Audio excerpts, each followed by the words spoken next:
इस कहानी की शुरुआत में हमें गौर को दिखाया जाता है जो अपनी बेटी लव के साथ होता है।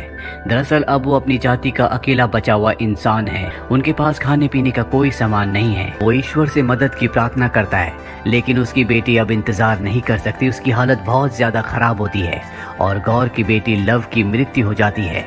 गौर अपनी बेटी की मृत्यु से टूट जाता है। वो अपनी बेटी को वहीं दफन करके उसकी समाधि के ऊपर लेट जाता है, लेकिन तभी उसे इस भीड़ में, इस रेगिस्तान में एक जंगल दिखता है। उसे लगता है कि गॉड ने उसकी मदद के लिए उसे एक रास्ता दिखाया है और वो उस जंगल के अंदर चला जाता है, जहाँ उसे पीने के लिए पानी, खाने के लिए फल मिलते हैं। और जब वो उन फलों को खा रहा होता है, तभी वो देखता है कि उसके सामने देवता रापू खड़े हैं, जिनसे उसने मदद मांगी थी। रापू देवता गौर से कहते हैं कि तुम मेरे फल नहीं खा सकते।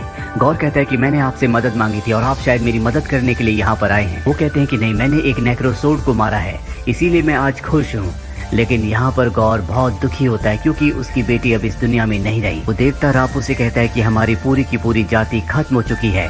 मैं अपनी जाति का अकेला बचा हूँ जो आपको पूजता हूँ। अगर मैं भी मर गया तो आपको पूजने वाला कोई नहीं रहेगा। अभी कुछ देर पहले मेरी बेटी भी मारी गई। मैंने आपसे मदद की गुहार लगाई थी, लेकिन आप सही वक्त पर नहीं आए। देवता रापू कहते हैं कि अगर तेरी बेटी मारी गई तो इसमें कोई दुख करने की बात नहीं है।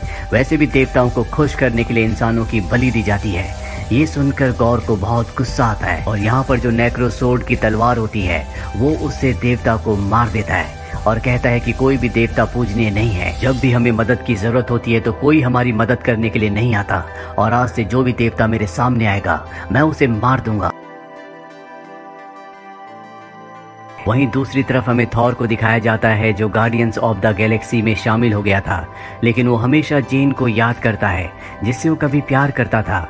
पर अब वो दोनों अलग हो चुके हैं और अब थॉर पूरी दुनिया से अलग एक साधु, एक संत की जिंदगी जीता है। और जब भी उसे गार्डियंस ऑफ द गैलेक्सी की टीम बुलाती है तो वो उनका साथ देने के लिए चला जाता है। एक बार फिर से उसके पास पीटर क्विल आता है और कहता है कि हमें तुम्हारी जरूरत है। वो उनकी मदद करने के लिए युद्ध में पहुंच जाता है, जहाँ वो अपनी शक्तियों का इस्तेमाल करके इस युद्ध को जीत जाता है। वहीं दूसरी तरफ हमें जेन फोस्टर को दिखाया जाता है जो थॉर से 8 साल पहले अलग हो गई थी और अब वो एक प्रोफेसर लेक्चरर है, लेकिन उसे बहुत ही खतरनाक बीमारी है और बहुत जल्द उसकी मृत्यु होने वाली है। अब एक दिन जेन फोस्टर को एक किताब दिखती है जो कि वाइकिंग्स की होती है, और जब वो इस किताब को पढ़ती है तो इसमें थॉर के हथौड़े के बारे में भी लिखा होता है जो कि अब टूट चुका है। वहीं थॉर को दिखाया जाता है जो गार्डियंस ऑफ द गैलेक्सी की टीम के साथ है, और तभी उन्हें पता चलता है कि इस ब्रह्मांड में बहुत सारे ऐसे प्लैनेट्स हैं जो उन्हें मदद के लिए बुला रहे हैं। वो गार्डियंस ऑफ द गैलेक्सी से एक ही बात कह रहे होते हैं कि हमारे देवताओं को मार दिया गया है। और तभी एक वीडियो क्लिप में थॉर अपनी बचपन की दोस्त सिफ को देखता है जो बचपन में उसके साथ एसगार्ड में रहा करती थी। थॉर कहता है कि हमें उनके प्लैनेट को, उनकी दुनिया को बचाने के लिए जाना होगा। पीटर क्विल कहता है कि बहुत सारे प्लैनेट्स को हमारी जरूरत है, क्यों ना हम अलग लग जाएं। थॉर को उसकी बात अच्छी लगती है और वो अपने दोस्त गौर के साथ सिफ के प्लैनेट में पहुंच जाता है। वो देखता है कि वहाँ पर इनके देवता को मार दिया गया है। सिफ भी बहुत बुरी तरह से जख्मी होती है। वो थॉर को बताती है कि जिसने हमारा ये हाल किया है अब उसका अगला टारगेट एसगार्ड है। वो एसगार्ड को खत्म करने के लिए जा रहा है और एसगार्ड अब धरती पर है, क्योंकि जब एसगार्ड पूरी तरह से तबाह हो गया था तो उसके बाद एसगार्ड के जितने भी लोग थे वो सब अर्थ पर आ गए थे, जहाँ पर वो इंसानों के साथ घुल मिल कर रहते हैं। और इनकी जो नई किंग है उसका नाम है वेलकरी।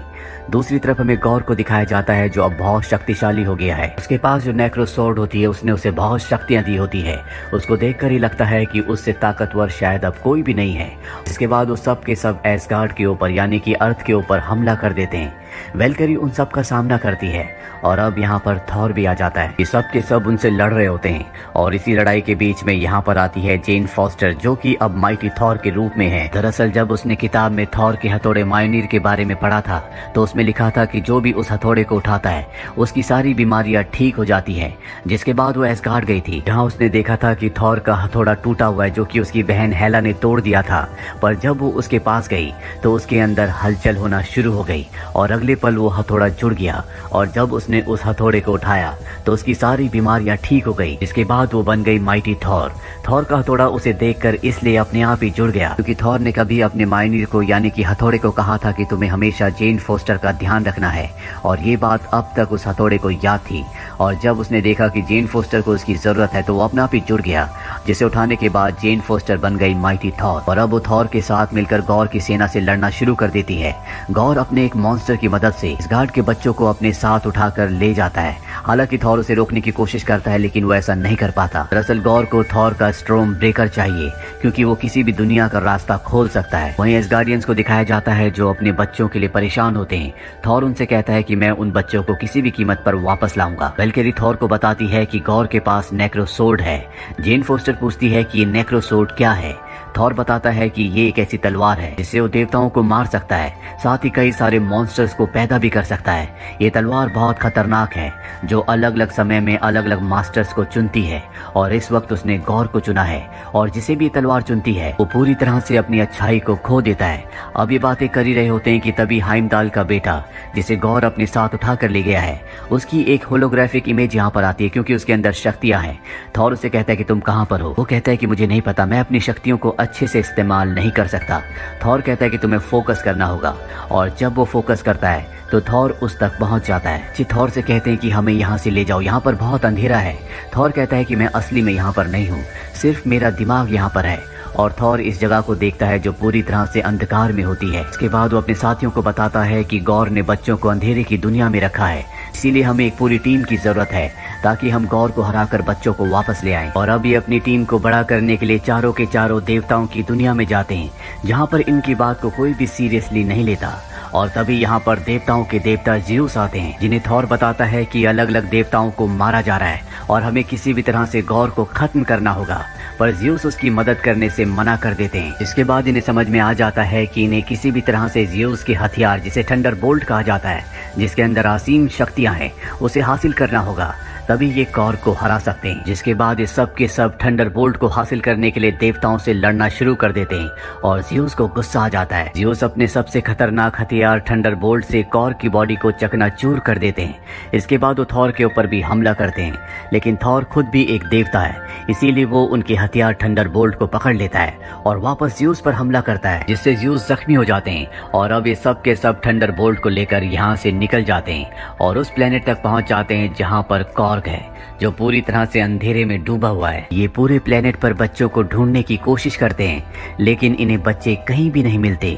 और तभी जेन फोस्टर को एक पेंटिंग दिखती है जो कि एटर्निटी की होती है, जिसे सिर्फ थॉर के स्टॉर्म ब्रेकर से खोला जा सकता है। और अब इन्हें गौर का पूरा प्लान समझ में आ जाता है। वो थॉर के स्टॉर्म ब्रेकर को हासिल करना चाहता है ताकि वो इटर्निटी के दरवाजे को खोल सके। इसीलिए गौर ने इन सबको यहाँ पर जाल बिछाकर बुलाया है क्योंकि ये उसकी अंधेरों की दुनिया है। और अगले पल इनके सामने गौर आ जाता है। अब गौर के बीच में और इन सब के बीच में फाइट होना शुरू हो जाती है।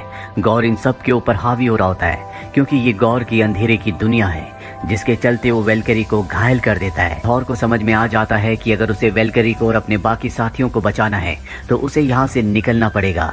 इसीलिए वो अपने स्टॉर्म ब्रेकर की मदद से बाइफ्रोस्ट के दरवाजे को खोलता है और वहाँ से सबके साथ निकलने लगता है। लेकिन तभी गौर उसके स्टॉर्म ब्रेकर को पकड़ लेता है और अपने साथियों के साथ यहाँ से टेलीपोर्ट होकर अर्थ पर चला जाता है। लेकिन उसका स्टॉर्म ब्रेकर अब गौर के पास है, जिसकी गौर को हमेशा से जरूरत थी। वहीं थॉर और जेन फोस्टर और उसके साथियों को दिखाया जाता है जो अर्थ पर पहुंच चुके हैं। यहाँ पर जेन फोस्टर की हालत बहुत ज्यादा खराब हो चुकी है और जब उसे हॉस्पिटल ले जाया जाता है तो थॉर को पता चलता है कि उसको बहुत ही खतरनाक बीमारी है, कुछ ही दिनों में उसकी मृत्यु हो जाएगी। थॉर को ये भी पता चलता है कि अगर जेन फोस्टर थॉर के म्योनीर को उठाएगी तो वो उसे शक्ति तो देगा, लेकिन जब वो अपने इंसानी रूप में आएगी तो वो और भी कमजोर हो जाएगी। इसीलिए थॉर जेन फोस्टर से कहता है कि तुम अब म्योनीर को कभी मत उठाना और खुद वो उस जगह चला जाता है जहाँ पर गौर है। गौर को दिखाया जाता है जो थॉर के स्टॉर्म ब्रेकर से एटर्निटी के दरवाजे को खोल रहा होता है। और तभी थॉर यहाँ पहुंच जाता है जिसके पास ज़्यूस का थंडरबोल्ट है। इन दोनों के बीच में फाइट होना शुरू हो जाती है। वहीं थॉर का जो स्टॉर्म ब्रेकर होता है वो एटर्निटी के दरवाजे को खोल रहा होता है और एक बार अगर दरवाजा खुल गया तो गौर जो चाहे वो मांग सकता है और गौर सभी देवताओं का सर्वनाश मांगेगा। इसीलिए थॉर किसी भी कीमत पर उसे रोकना चाहता है, पर गौर ने अपनी तलवार से यहाँ पर अब बहुत सारे डीमंस को पैदा कर दिया है। इसीलिए थॉर अपनी सारी शक्तियाँ उन सभी बच्चों को भी दे देता है जो यहाँ पर होते हैं और बच्चे भी डीमंस के ऊपर हमला कर देते हैं क्योंकि उनके अंदर अब थॉर की शक्तियाँ हैं। इसीलिए थॉर पर पूरी तरह से हावी हो रहा होता है। और तभी यहाँ पर आ जाती है जेन फोस्टर जो कि माइटी थॉर है। उसने एक बार फिर से म्योनीर को उठा लिया है। वो म्योनीर के एक ही वार से गौर की तलवार को चकनाचूर कर देती है। और जब थॉर देखता है कि यहाँ पर जेन फोस्टर ने एक बार फिर से म्योनीर को उठा लिया है तो उसे दुख होता है क्योंकि वो जानता है कि जब भी वो अपने इंसानी रूप में दोबारा आएगी तो उसकी मृत्यु हो जाएगी। थॉर जेन फॉस्टर से कहता है कि तुम चिंता मत करो, मैं तुम्हें कुछ नहीं होने दूंगा। और अब एटर्निटी का दरवाज़ा खुल चुका है, जिसके अंदर गौर जा चुका है और उसके सामने अब एटर्निटी है, जिनसे वो विश मांगने वाला होता है कि सभी देवता मारे जाए। पर तभी थॉर वहाँ पर आ जाता है और वो गौर से कहता है, भले तुम सभी देवताओं को मार दो, लेकिन फिर भी तुम्हें शांति नहीं मिलेगी। शांति सिर्फ प्यार में है, यानी कि लव में। और जबकि मैं मरने वाला हूँ क्योंकि मैं एक देवता हूँ, तो मैं अपनी ज़िंदगी के आखिरी पल अपने प्यार, अपने लव के साथ बिताना चाहता हूँ, यानी कि जेन फॉस्टर के साथ। लव वर्ड सुनने के बाद यहाँ पर गौर को अपनी बेटी की याद आती है, जिसका नाम लव था, जो कि अब मारी जा चुकी है। वो एटर्निटी से कहता है कि मैं किसी भी देवता को नहीं मारना चाहता, मुझे मेरी बेटी वापस दे दो। जिसके बाद उसकी बेटी जिंदा हो जाती है और अगले पल दिखाया जाता है कि गौर अपनी बेटी की गोद में है। दरअसल वो इतने वक्त से नेक्रोसोर्ड तलवार को इस्तेमाल कर रहा था, जिससे अब वो कमजोर हो चुका है। उसकी जिंदगी का आखिरी पल है, लेकिन उसे अपनी बेटी की गोद में बहुत अच्छा लग रहा होता है।